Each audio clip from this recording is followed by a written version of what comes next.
Hello ladies and gentlemen, this is your captain speaking. It's day 28 of 100 day series of aircraft components. Ever wonder what happens if an aeroplane loses all engine power in mid-flight? The batteries take over. We aren't talking about the standard car battery. Planes use ultra-powerful lithium-ion or nickel-cadmium system. The main job, be the ultimate backup. They instantly power critical navigation radio and emergency gear if the main generator fails.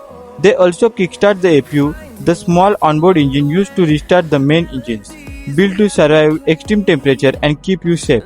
If you like this video, drop a comment and follow for more aviation secrets.